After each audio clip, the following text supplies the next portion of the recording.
আসসালামু আলাইকুম বন্ধুরা, কেমন আছেন আপনারা? আমি গাছতলায় দাঁড়িয়ে রইলাম দুপুরবেলা, লটকল বাগানের নিচে থাকি আপনাদের সাথে কথা বলতেছি। যেহেতু আমি গ্রামের মানুষ, গ্রামে আসছি ঈদ করতে, গ্রামে ঈদ করছি, তাহলে এখন দাঁড়িয়ে রইলাম লটকল গাছের তলে। গাছতলায় দাঁড়িয়ে আপনাদের সাথে কথা বলছি। যেখানে আছেন আমার ফেসবুক ফ্যান ফলোয়ার, সবার প্রতি আমার আন্তরিক অভিনন্দন, শুভেচ্ছা। কারণ এই সময়টা সবসময় মানুষের থাকবে না। আজকে হয়তো আপনার যৌবন আছে, কালকে হয়তো যৌবন থাকবে না। আজকে আপনার টাকা আছে, পয়সা আছে, কালকে হয়তো থাকবে না। তা আমাদের তেমন কিছু করা যাবে না যে সমাজ আপনাকে খারাপ বলবে, বিরূপ মন্তব্য বলবে, এগুলিতে বিরত থাকতে হবে। ধনী গরিব মিলাই আমরা মানুষ। হয়তো আপনি ধনী, আমি গরিব, তারপরে কিছু আসে না। সকলে আল্লাহর সৃষ্টি। আল্লাহ যা করেছে ভালোর জন্যই করেছে। তেমন কিছু করা যাবে না। সমাজ যাতে আমাদের খারাপ মন্তব্য করে, খারাপ বিরূপ করে, এগুলিতে বিরত থাকতে হবে। আজকে হয়তো আমি আপনাদের সাথে কথা বলতেছি, হয়তো 1 ঘন্টা পরে আর কথা না বলতে পারি। 1 সেকেন্ডের কোনো ভরসা নাই, একজন মানুষের জীবনের কোনো ভরসা নাই।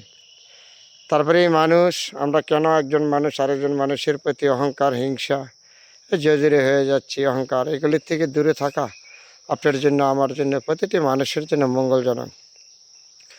আসেন, পিছনে যেগুলি ভুল আমাদের জীবনে আছে, ভুলগুলি আছে, ভুলগুলি আমরা সংশোধন করার চেষ্টা করি। যখন ভুল আমরা সংশোধন চেষ্টা না করব, তখন আমাদের ভুলগুলি থেকে যাবে। ভুলগুলি আসেন আমরা সবাই সংশোধন করি, সুন্দর জিনিসগুলি সুন্দর বলি, মন্দ জিনিসগুলি মন্দ বলি, তারপর আপনার জীবন, আমার জীবন সুন্দর হবে। একদিন চলে যাব, এই যে সুন্দর পৃথিবী রেখে, গাছপালা যত যা দেখেন সব কিছু রেখে একদিন চলে যাব আমি, আপনি কেউ থাকবে না, রয়ে যাবে। আপনি যা করেছেন, আমি যা করেছি, এগুলি নিয়ে সমালোচনা করবে মানুষে। যেহেতু আজকে হয়তো আমি এত সুন্দর কথা বলেছি, সুন্দর ভিডিও করেছি, সুন্দর, কালকে হয়তো নাও করতে পারি। কেন? আমার নিঃশ্বাসের কোনো বিশ্বাস নাই। যে কোনো মুহূর্তে আমি ত্যাগ হইতে পারি, আপনার ত্যাগ হইতে পারেন। তাহলে আমাদের সমাজ এমন কিছু করা যাবে না, সমাজ যে আমাদের খারাপ বলে মন্তব্য করে, খারাপ মন্তব্য থেকে আমরা দূরে থাকতে হবে সবাই।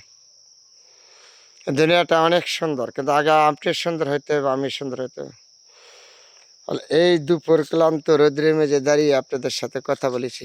এটা আমার নিজের জন্মভূমি এলাকা, আমার নিজের গ্রাম। খুব ভালো লাগলো আপনাদের সাথে কথা বললাম। হয়তো সবাই আমাকে পছন্দ করবেন না, এটা বড় কথা না।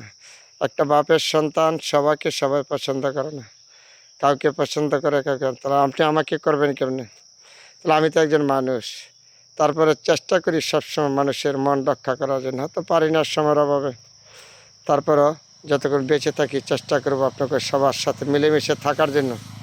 কারণ এই দুনিয়া চিরদিন কারোর জন্য না, আমার জন্য না, আপনার জন্য না। চলে যাব আপনিও, আমিও একদিন।